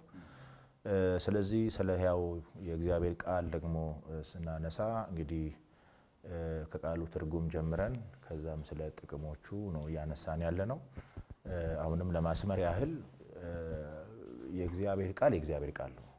የእግዚአብሔር ቃል የእግዚአብሔር ቃል ነው። ምን ማለት ነው? የቃሉ መገኛ የቃሉ ባለቤት እግዚአብሔር ነው። ያ ማለት ደግሞ ቃሉ ከሁሉ በላይ ነው ማለት ነው። ከሁሉ በላይ ሁሉን የሚመዝን ሁሉን የሚመራ ዘመን ተሻጋሪ የሆነ ትውልድን ሁሉ አልፎ የሚሰራ ሕያው ቃል ነው የእግዚአብሔር ቃል። አንዳንድ ትምህርቶች ምናልባት ሰምታችሁ ሊሆን ይችላል። በአንዳንድ ቤተ እምነትም እንደምንሰማው መጽሐፍ ቅዱስን እንደውም ከቤተክርስቲያን ስልጣን በታች የማድረግ እንደውም ምንድነው መጽሐፍ ቅዱስ ነው ለቤተክርስቲያን የሚያስፈልገው ወይስ ቤተክርስቲያን ናት መጽሐፍ ቅዱስ የሚያስፈልጋት የሚል አንዳንድ ነገሮች ይሰማሉ ማለት ነው። ከዚህ ንግግር ጀርባ ምን እንዳለ ይታወቃል። ዞሮ ዞሮ ቤተክርስቲያን መጽሐፍ ቅዱስ ያስፈልጋታል። ቤተክርስቲያን የምትመዘነው ሌብል የምትደረገው በእግዚአብሔር ቃል ነው። ቤተክርስቲያን ወይም መላው የክርስትናው ዓለም ከመጽሐፍ ቅዱስ በላይ አይደለም። ሁሉን የሚመዝን የሕያው የእግዚአብሔር ቃል ነው እና ቃሉ የእግዚአብሔር ቃል ከሆነ ለቃሉ ክብር ሊሰጥ ይገባል። ምክንያቱም የተናገረው ማን ነው? እግዚአብሔር ነው። ቅድም ብለናል። ቃልህ እውነት ነው ካለ በቃል ውስጥ ውሸት የለም፣ ሐሰት የለም። እውነት ነው የእግዚአብሔር ቃል ማለት ነው። እግዚአብሔር የእውነት አምላክ ራሱ እውነትም ስለሆነ ማለት ነው እና ይሄ በደንብ ሊስተዋል ይገባል። ክፉ እንዴት ባለ ሁኔታ እየሰራ ስላለ ማለት ነው። እንግዲህ ወደ ሐሳቤ ስመጣ እንግዲህ ከእግዚአብሔር ቃል ጥቅሞች አንዱ ምሳሌ የእግዚአብሔር ቃል ምን ጥቅም ይሰጣል ብለን ከጥቅሞቹ አንዱ ስናነሳ ከሁሉ በላይ ደህንነትን ይሰጣል። ምክንያቱም ያለ እግዚአብሔር ቃል ደህንነት የለም። እንደውም እዚህም ጢሞቴዎስ ላይም ተጽፏል። ሐዋርያት ሥራ 13 ላይ ታስታውስ ከሆነ ሐዋርያ ጳውሎስ በጲስድያ ባለችው አንጾኪያ ላሉ ምዕመናን በላከው መልእክት ውስጥ ምንድን ነው ያለው? ሐዋርያ ሥራ 13 ቁጥር 26 ላይ እናንተ ወንድሞቻችን የአብርሃም ዘር ልጆች ከእናንተ መካከልም እግዚአብሔርን የምትፈሩ ሆይልና ለእናንተ የዚህ የመዳን ቃል ተላከ ይላል ማለት ነው። የአብርሃም ልጆች ናቸው፣ እግዚአብሔርን የሚፈሩ ናቸው። ግን ለእነሱ ምን ተልኳል? የመዳን ቃል ተልኳል። እና የመዳን ቃል ደግሞ የተላከበት ምክንያት ምንድን ነው? ሰዎቹ እንዲድኑ ነው። ያለ እግዚአብሔር ቃል ወይም ያለ መዳን ቃል ሰው መዳን አይችልም። የመዳን ቃል ደግሞ ሰው እንዴት እንደሚድን የሚናገር መንገድ የሚሰጥ አቅጣጫ የሚሰጥ ነው። ምክንያቱም ሰው ያለ ቃሉ ያለ ሕያው ቃል ሰው መዳን አይችልም። ምክንያቱም ቅድም እንዳልነው ከእግዚአብሔር ቃል ጥቅሞች አንዱ መዳን ደህንነት ስለሆነ ማለት ነው። እንደውም በዚህም ቅድም እኮ ባነበብነው ሐዋርያው ጳውሎስ ለጢሞቴዎስ ምንድን ያለው? ከሕፃንነትህ ጀምረ አይደል ነው ከሕፃንነትህ ጀምረ ክርስቶስ ኢየሱስን በማመን መዳን የሚገኝበትን ቅዱሳት ጥበብ ሊሰጡ የሚችሉ ቅዱሳት መጻሕፍት ምን ብለሃል? አውቃሃልና ነው። እንግዲህ ከሕፃንነቱ ጀምሮ እያነበባቸው ያደጉ ቅዱሳን መጻሕፍት ወይ ደግሞ ቅዱሳን የእግዚአብሔር ቃላት አሉ። እንግዲህ እነዛ ቅዱሳን የሆኑ የእግዚአብሔር ቃላት ክርስቶስን በማመን መዳን እንዴት እንደሚገኝ ጥበብ ሲሰጡት ነበር ማለት ነው። በቃ መንገድ ጠቋሚ ናቸው ቅዱሳት መጻሕፍት ማለት። የእግዚአብሔር መንፈስ ያለበት መጽሐፍ ጥበብ ጠቋሚ። ያ ጥበብ ምንድን ነው? በክርስቶስ ብታምን ምን ታደርጋለህ? ትድናለህ ነው ማለት ነው። እና ከእግዚአብሔር ቃል ጥቅም ከምናገኛቸው ነገሮች አንዱ መዳን ነው። ሰው እንዴት እንደሚድን ካልገባው፣ ማን እንደሚድን ካልገባው፣ እንዴት እንደሚድን ካልገባው እንዴት ሊድን ይችላል? ይህንን የሚነግረን እኮ የመዳንን መንገድ የሚነግረን እኮ ይሄ እግዚአብሔር ቃል ነው። የሚሰሙን ሰዎች ይህንን በደንብ ሊያስተውሉ ይገባል። ያለ እግዚአብሔር ቃል ደህንነት የለም። እግዚአብሔር ያለውን ማመን ነው መዳን የሚገኘው። እግዚአብሔር ያለውን በማመን ማለት ነው። ጌታ ያለውን በማመን ነው ማምለጥ የሚቻለው እንጂ ቃሉን ወደ ጎን አድርጎ የትኛውም የአምልኮ ስርዓት ይሁን የትኛውም መንፈሳዊ ልምምድ ቢሆን በእግዚአብሔር ዘንድ ተቀባይነት የለውም። ይሄ በደንብ መስተዋል መቻል አለበት እና ከእግዚአብሔር ቃል ከምናገኝባቸው ጥቅሞች አንዱ ደህንነት ነው። ቃሉ እኮ የሌለን የሮሜ ምዕራፍ 10 ላይ ቃሉ በአፍህም በልብም ሆኖ ቀርቦልሃል ነው የሚለው። ኢየሱስ ጌታ እንደሆነ ብትመሰክር፣ ጌታ እንደሆነ በልብ ብታምን፣ እግዚአብሔር ከሙታን እንዳስነሳው በልብ ብታምን ትድናለና ነው የሚለው። ስለዚህ እምነት ከመስማት ነው፣ መስማትም በማን ቃል ነው? በእግዚአብሔር ቃል ነው። ኢቭን የእውነተኛ እምነት ምንጩ መገኘው የእግዚአብሔር ቃል ነው። ሰው አምናለሁ ካለ አምናለሁ ላለው ምንጩ ማን ነው? መሰረቱ ምንድን ነው ካለ የእግዚአብሔር ቃል። ያለ እግዚአብሔር ቃል ያለ እውነት ቃል እውነተኛ እምነት የለም። ይሄ አንዱ መሰመር ያለበት ነገር ነው ማለት ነው። ኤፌሶንም ላይ እኮ አለ አይደል? ኤፌሶን 1:13 ላይ በጣም መዳናችሁን እናንተ ሰምታችሁ አይደል በክርስቶስ አምናችሁ ነው የሚለው እና ይሄ ቃሉ በሌለበት መዳን የለም። በጣም በድራሱ እዚህ ላይ ተጨማሪ ጌታም በምድር በነበረበት ጊዜ አንስቷል አይደለ? እነ ፈሪሳውያን ሲናገራቸው የዘላለም ሕይወት በመጽሐፍ እንዳለ የሚገኝ ይመስላችኋል፣ እነሱን ትመረምራላችሁ ካለ በኋላ ማለት ነው። እነሱ ደግሞ ማለት ነው ስለኔ ነው የሚናገሩት ነው ጭምር ማለት ነው። ስለዚህ የዘላለም ሕይወትም መዳንም የሚገኘው በእግዚአብሔር ቃል ውስጥ ነው። እና ሰፋ ብናደርገው ሮሜ ምዕራፍ 10ን አንስቶታል ያሬድ እና በጣም ከዚህ ከቁጥር 12 ጀምሮ ስናነበው የአረፍተ ነገሮችን ስናሳስራቸው የእግዚአብሔር ቃል ላይ ነው የሚመጡት ማለት ነው። እና ምዕራፍ 10 ቁጥር 12 ጀምሮ ስናነበው እንደዚህ ይላል። በአይሁድና በግሪክ ሰው መካከል ልዩነት የለምና ይታወቃል። ሁሉም አንድ ነው እያለ ነው እና አንዱ ጌታ የሁሉ ጌታ ነውና ለሚጠሩትም ሁሉ ባለጠጋ ነውና የጌታን ስም የሚጠራ ሁሉ ይድናል ካለ በኋላ በጣም ቁጥር 14 ላይ እንግዲህ አለ ያላመኑት እንዴት አድርገው ይጠሩታል። ስለዚህ ማንም ሰው የጌታን ስም ይጠራ ይድናል የሚለው መጀመሪያ ማለት ነው የሚድኑ ሰዎች ማመን አለባቸው። ያላመኑት አይጠሩትም፣ ጌታ ነው ብለው አይጠሩትም። ስለዚህ መጀመሪያ ጠርቶ ለመዳን ምን ያስፈልጋል ከተባለ እምነት ነው የሚያስፈልገው ማለት ነው። ያመነ ሰው ብቻ ነው የጌታን ስም የሚጠራው ማለት ነው። ከዛ በኋላ ባልሰሙትስ እንዴት ያምናሉ ይላል። ስለዚህ አሁን እውነተኛ እምነት ከመስማት ነው። ሰው እውነተኛ እምነት ደግሞ ካልሰማ ማለት ነው የእግዚአብሔርን ቃል ካልሰማ እውነተኛ እምነት ሊያገኝ አይችልም። ስለዚህ መስማት አለ። ምን የእግዚአብሔር ቃል ስንሰማ እውነተኛ እምነት በልባችን ይኖራል። ያመንነውን ደግሞ ጌታን ምናልባት ነው እንጠራለን። መስማት፣ ማመን፣ መጥራት፣ መዳን ማለት ነው። እነዚህ ምንድነው የእግዚአብሔር ቃል መጀመሪያ ግን ለሁሉ መሰረት ለማመንም ለመጥራትም ለመዳንም ምን ያስፈልጋል ከተባለ የእግዚአብሔር ቃል ያስፈልጋል። ቴንክ ዩ። ሌላው መጨመረው ምንድነው የእግዚአብሔር ቃል ለመዳን ብቻም ሳይሆን ለማደግም ያስፈልጋል። ማደግ ደግሞ የሚባል ነገር ደግሞ አለ። በክርስትና ዓለም ውስጥ ማደግ የሚባል ነገር አለ። ማለት ማደግ ስል በመንፈሳዊ ሕይወት ማደግ፣ በቅድስና ሕይወት ውስጥ ማደግ፣ እግዚአብሔርን በመምሰል ሕይወት ውስጥ ማደግ የሚባል ነገር አለ እና የማደጊያው መንገድ ወይ ደግሞ የማደጊያው ምክንያት ይኸው የእግዚአብሔር ቃል ሆኖ ነው የምናገኘው።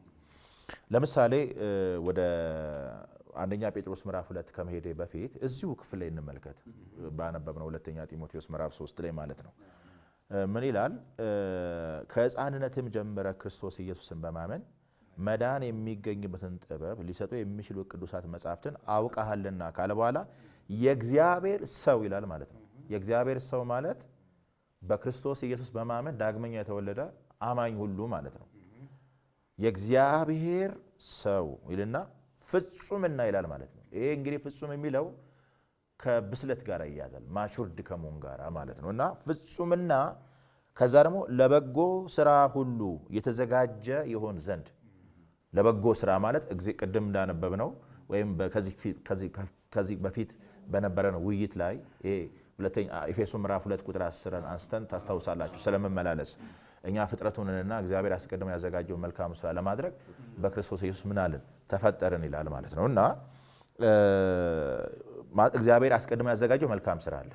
ያ ማለት ከመዳን በኋላ እግዚአብሔር እንድንሰራው እንድንመላለስበት የሰጠው ስራ አለ፣ ወይም የዘረጋው የህይወት ስርዓት አለ። ያንን እናደርግ ዘንድ ለማለት ነው እና የእግዚአብሔር ሰው ፍጹምና ለበጎ ስራ ሁሉ የተዘጋጀ ይሆን ዘንድ የእግዚአብሔር መንፈስ ያለበት መጽሐፍ ሁሉ ለትምህርትና ለተግሳጽ ልብንም ለማቅናት በጽድቅም ላለው ምክር ደግሞ ምን ያደርጋል?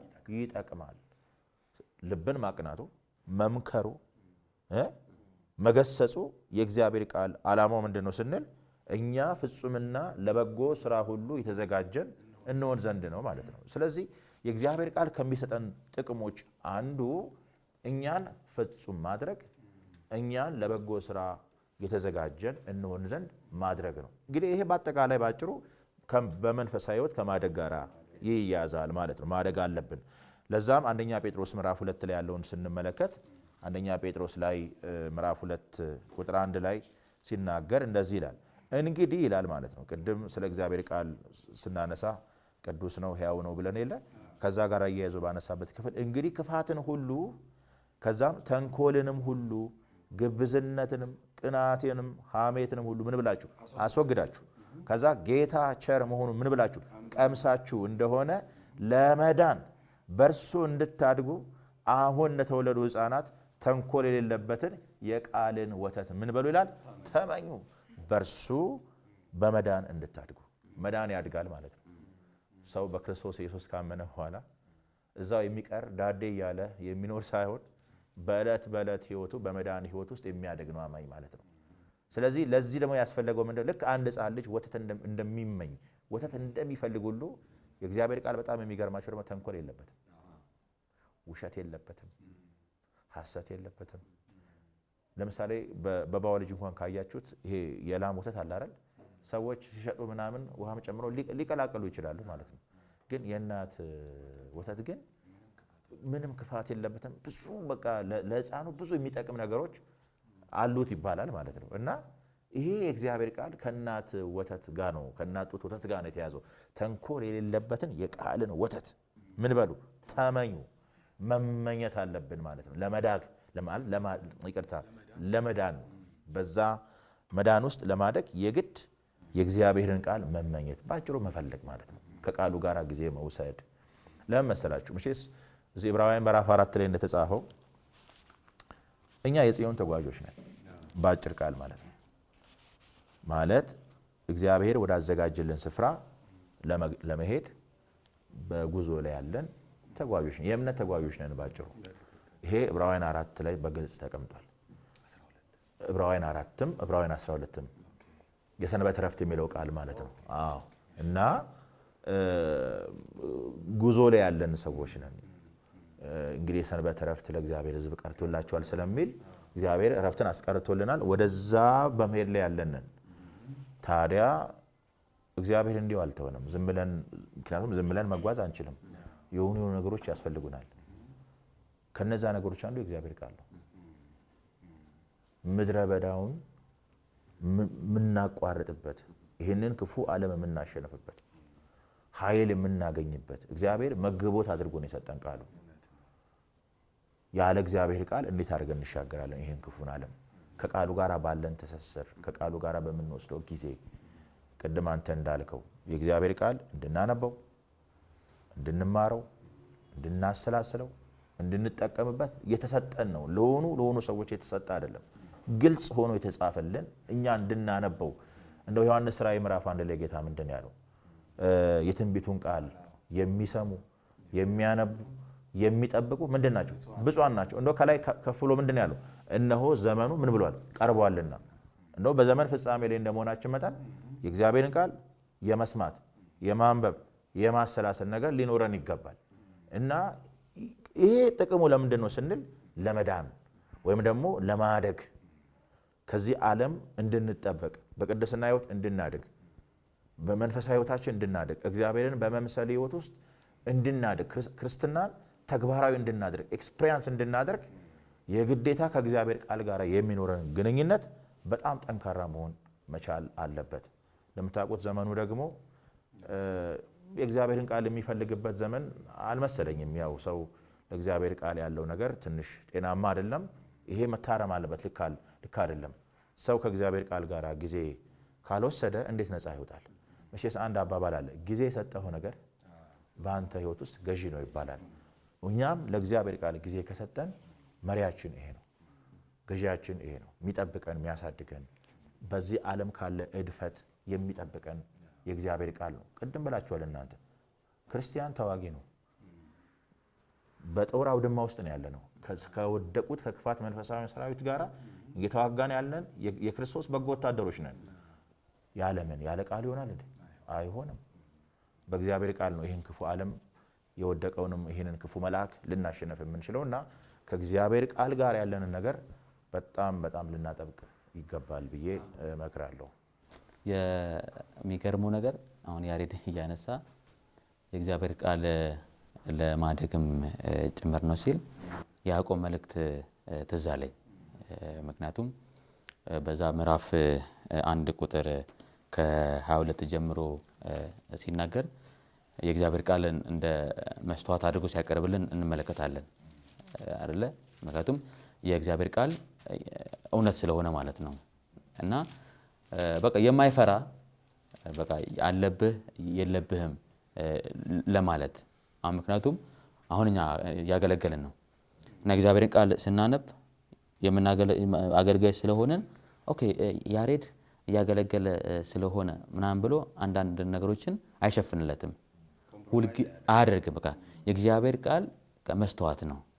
ለዚህ ነው አለ ቃሉን የምታደርጉ ሁኑ እንጂ ራሳችሁን እያሳታችሁ የሰዎች አትሆኑ። ቃሉን የሚሰማ የማያደርገውም ቢኖር የተፈጥሮ ፊቱ በመስተዋት የሚያይ ሰው ይመስላል፣ ራሱን አይቶ ይሄዳልና ማለት ነው። ያ ምንድነው? በቃ የእግዚአብሔር ቃል መስታወታችን ነው። አሁን የምናደርግ አልሳለ አሁን ማንም ሰው ከቤት ሲወጣ መስታወቱንም አይቶ ተናክቶ ፊቱንም አድርጎ ነው የሚወጣው ማለት ነው። ምክንያቱም ምንድነው ከተባለ በቃ ማንም ውጪ ሲወጣ አምሮበት ስለሚማት ነው። እኛ ለመስታወታችን ያለን ነገርና ለእግዚአብሔር ቃል ያለን ነገር በጣም ይለያያል። አሁን መስታወቱን እኮ እናምነዋለን አይዋሽም ብለን ስለምናምነው ነው ፊታችን ሆነን የምንዋበበት ማለት ነው። እና የእግዚአብሔር ቃል እንዲሁ እንደ መስታወት ነው። ያየውን ነገር ከመናገር ዝም አይልም። እና የእግዚአብሔር እኛ ለመዳን ብቻ ሳይሆን መንፈሳዊ ህይወቶቻችንን እንዲያድግ የሚያደርገው ምንድነው ከተባለ የእግዚአብሔር ቃል ነው። ያለ እግዚአብሔር ቃል መንፈሳዊ እድገት ፈጽሞ ሊመጣ አይችልም ማለት ነው። እና እዚህ ራሱ የጢሞቴዎስ በጣም እንደዚህ ይዘረዝራቸዋል እንደ መሰረታዊ ነገሮችን ለምሳሌ ለመጨመር ያህለው አሁን የእግዚአብሔር ቃል የእግዚአብሔር ሰው ፍጹምና ለበጎ ስራ ሁሉ የተዘጋጀ ይሆን ዘንድ የእግዚአብሔር መንፈስ ያለበት መጽሐፍ ሁሉ ይልና ለትምህርት ይላል። ይለያያል በጣም የሚያስደንቅ ሁኔታ ለትምህርት ይላል። እና ይሄ ታዲያ እንዴት ነው ለትምህርት ነው ስንል በጣም የሚገርመኝ ነገር ምንድነው? በቃ ትክክለኛ ነገርን ያስረዳል ማለት ነው። አሁን ትምህርት ስንል ማለት ነው አሁን በቃ ትክክለኛ ነገርን ስንፈልግ እውነት ወደ ሆነው ወደ እግዚአብሔር ቃል የምንመጣው ማለት ነው። ለምን? የእግዚአብሔር ቃል ለትምህርት አስፈላጊ ስለሆነ ማለት ነው። ስለዚህ ትምህርት ስንል በቃ ትክክለኛ ነገር የሚያስረዳ ነገር ምንድነው ከተባለ ምንድነው? የእግዚአብሔር ቃል ነው።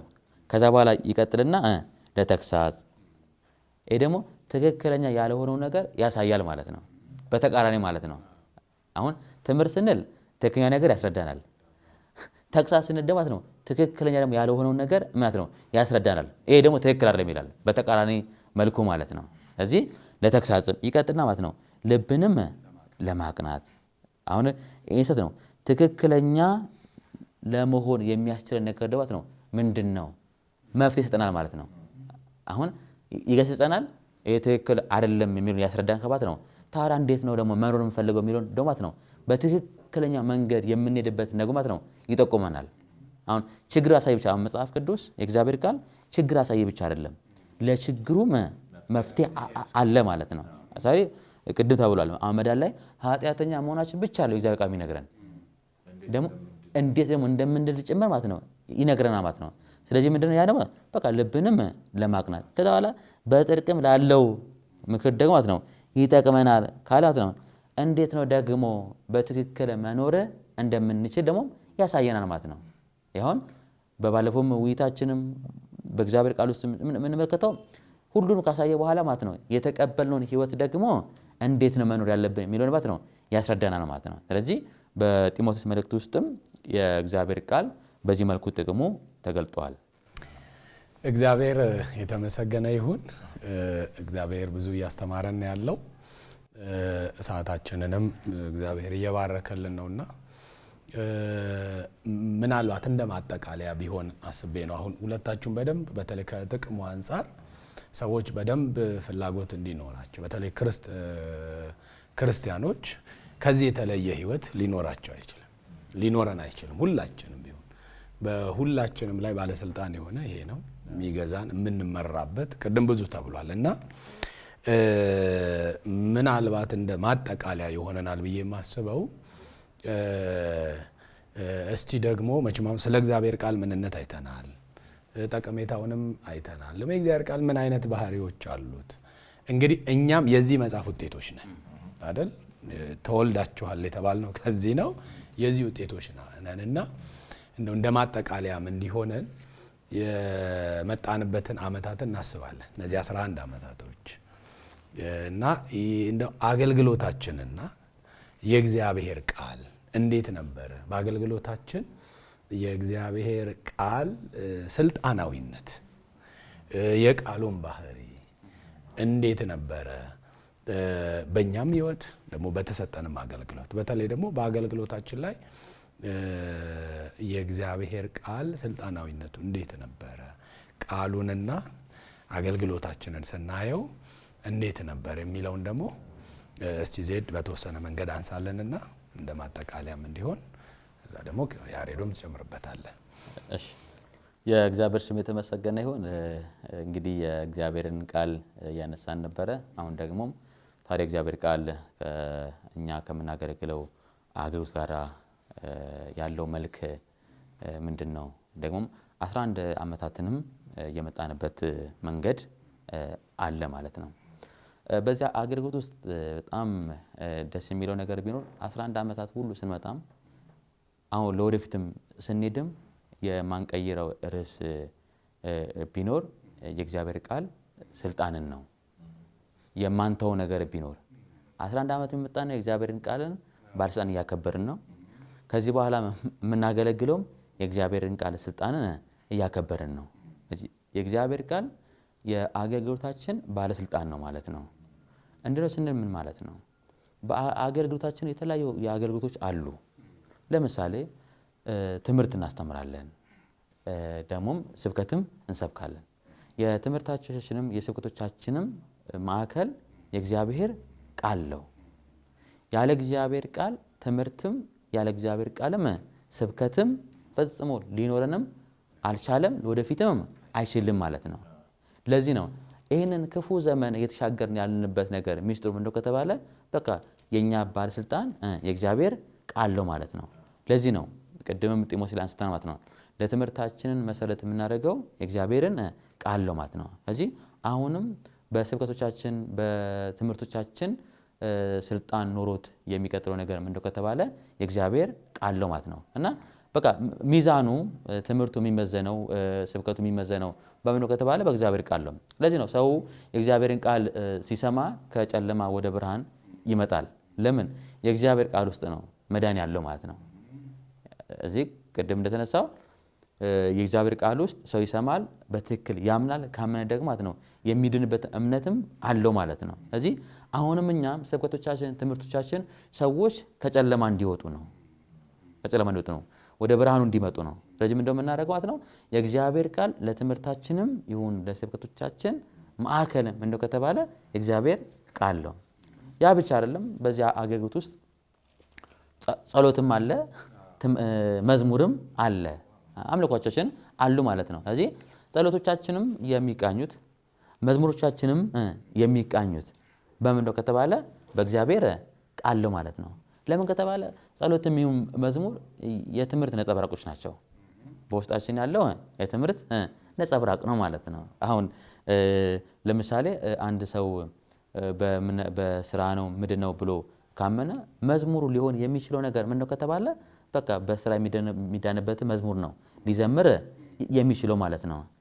ለጸሎት ያለው ትምህርት እኔ በልጅነት ስልጣን እግዚአብሔርን ለእግዚአብሔር ጸሎት ጸልያለሁ ብሎ ሲያምን ብቻ ነው ቀጥታ ጸሎቱም በህይወት የሚተገበረው ቀጥታ ለእግዚአብሔር የሚሆነው ማለት ነው። ስለዚህ አምልኮቻችን የትምህርት ውጤቶች ናቸው።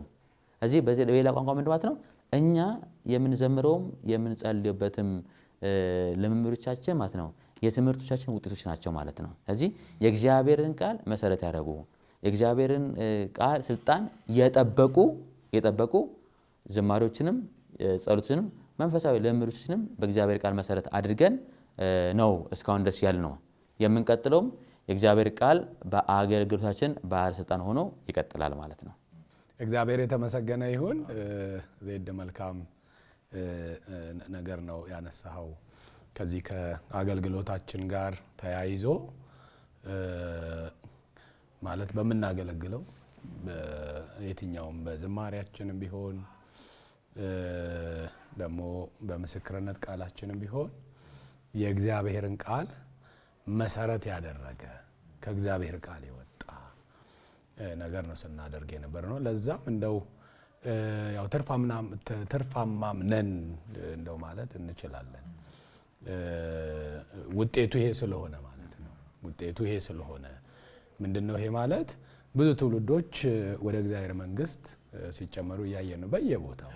አጥቢያዎቻችንን እንኳን ብናይ ሲጀመር እንደነበረው ነው ወይ ካለን አይደለም። እግዚአብሔር ምን ያህል እየረዳን እንደሆነ እየተመለከትን ነውና ምናልባት ዜድም ባለው ላይ የምትጨምረው ነገር ይኖራል ወይ? አገልግሎታችንና የእግዚአብሔር ቃል እንዴት ነው? በተጨማሪም ደግሞ ነገም ቢሆን እንዴት ነው በዚህ መንገድ የምንቀጥለው የሚለውን ነገር እንደማጠቃለያ ብታነሳው። መልካም እግዚአብሔር አምላካችን በነገር ሁሉ ስለረዳንና ስላገዘን ስሙ ለዘላለም የተባረከ ይሁን። እንግዲህ እግዚአብሔር ስለሰጠን ስለዚህ ለጋስ አገልግሎት ስናወራ ወይም ስንነጋገር ምንለው ብዙ ነገር ይኖረናል። ምክንያቱም የቃሉ ውጤት ነው ብዬ ነው ማምነው። ምክንያቱም እሺስ ትተነው የወጣነው ነገር አለ። እንደምታውቁት አንዱ ትተን የመውጣታችን ምክንያት የእግዚአብሔር ቃል ይከበር በማለታችን ነው። ቃሉ ሌላ ምንም አይደለም።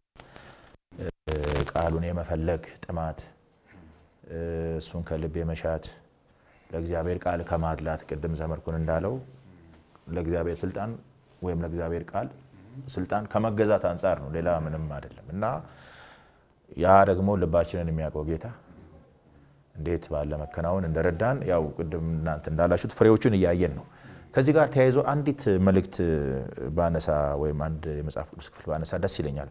አሁን ካለው አገልግሎት ጋር በደንብ ሊያያዝ ስለሚችል እንደምታውቋት የፊላዴልፊያ ቤተክርስቲያን እንግዲህ በጌታችን በኢየሱስ ክርስቶስ ምንም ነቀፋ ካልተገኘባቸው አብያተ ክርስቲያናት አንዷ ናት። አንደኛው ሰምርኔስ ናት እንደምታውቋት፣ ሁለተኛው ደግሞ ፊላዴልፊያ ናትና እቺ ፊላዴልፊያ ቤተክርስቲያን በጌታ በጣም እንድትወደድ ካደረጓት ነገሮች አንዱ ቃሉን መጠበቋ ነው።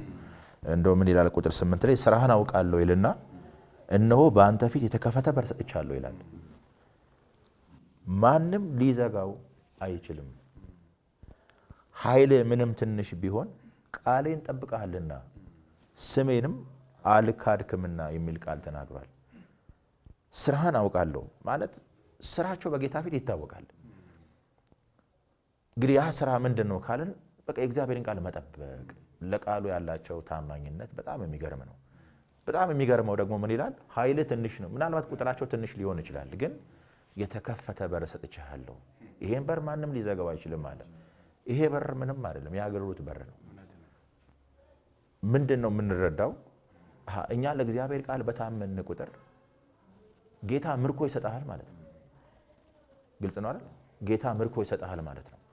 እና ያንን በር ከፍታለሁ፣ ማንም ያንን በር ሊዘጋው አይችልም።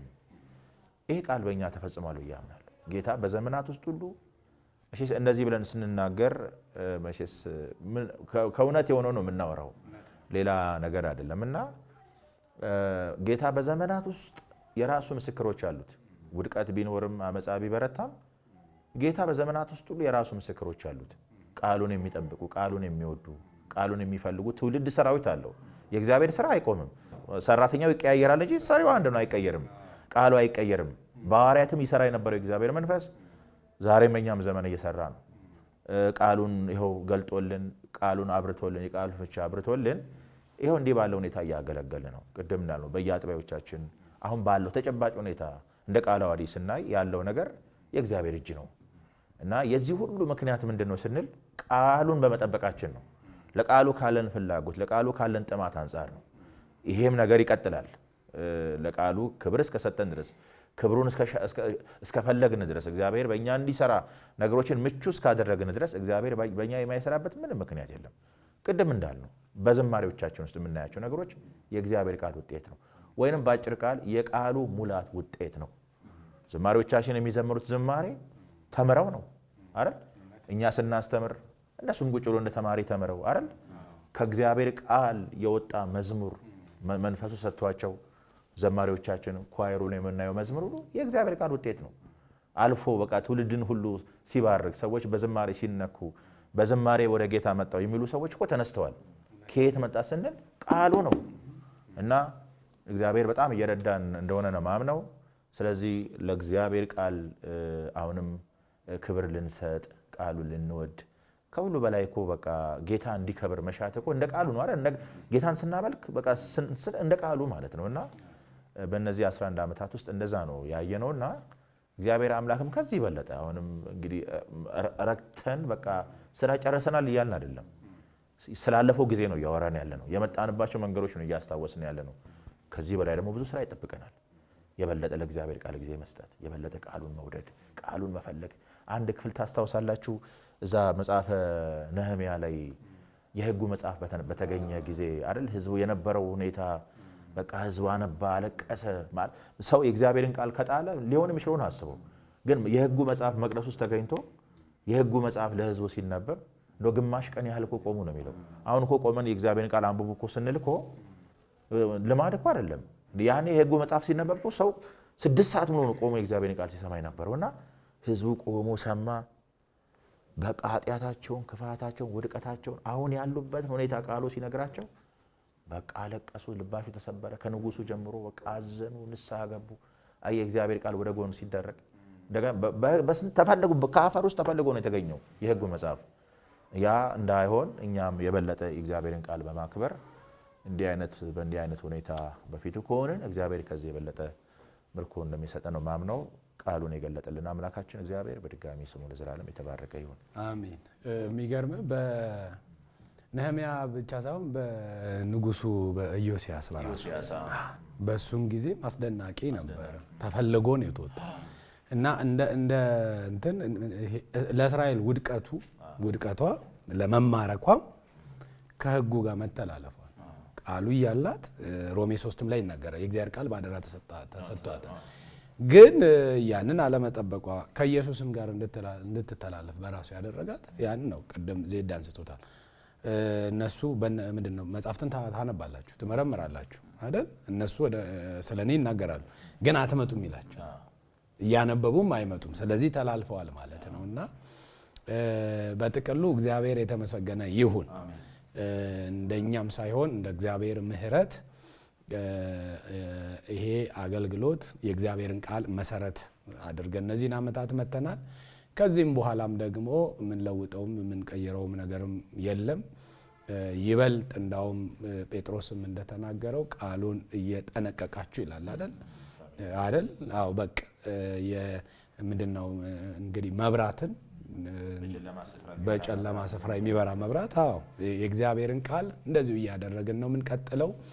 በአገልግሎታችንም ሁሉ የረዳን እግዚአብሔር ነው። ቃሉን መሰረት ያደረገ አገልግሎት በእነዚህ ዓመታቶች ውስጥ አይተናል። አሁንም ይህንን የእግዚአብሔርን ቃል መሰረት ያደረገ አገልግሎት ይዘን እንቀጥላለን። ደግሞ አብራችሁንም በጸሎት እንድትሆኑ በምልጃችሁም እንድታስቡን በዚሁ አጋጣሚ ልናሳስብ እንወዳለን።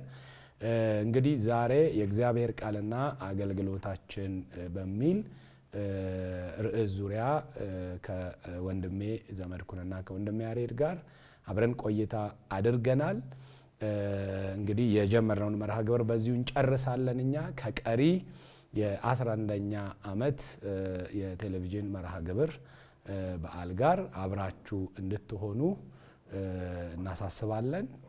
እንድትከታተሉንም እንጋብዛለን። እኛ በዚሁ እንሰናበታለን። ጸጋና ሰላም ይብዛላችሁ።